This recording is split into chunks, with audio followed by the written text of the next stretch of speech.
Mae'n edrych yn gomig yn ei sbectol mawr di, ac mae'n eistedd yn fodlon yng nghwmni ei hun, ac mae drwyno yn biws a'i fwstasio yn fawr.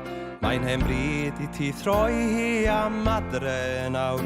Mr G, Mr G, lle wyt ti'n mynd a beth ydy dy hanes?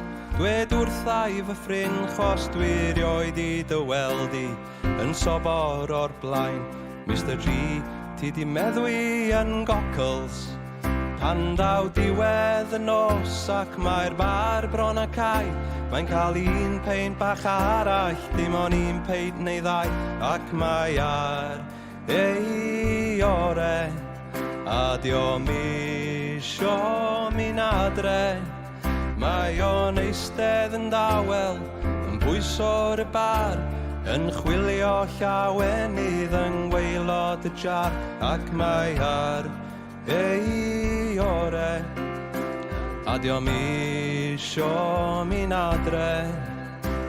Mae gorin yn foel dan y com o fy bler, ac fa'i feddwl yn bell rhwng y lleiad a'r ser, ac mae'n gwenu yn ddrygiog fel plentyn bach drwg.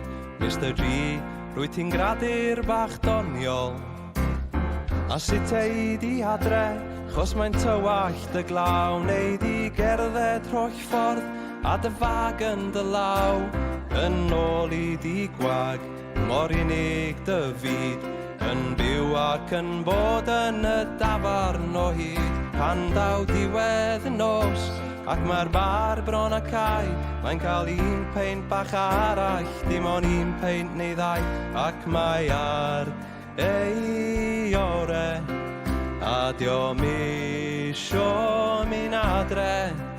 Mae o'n eistedd yn dawel yn pwyso'r y bar, yn chwilio llawenydd yng ngwaelod y jar, ac mae ar ei ore a diom isio mi'n adre.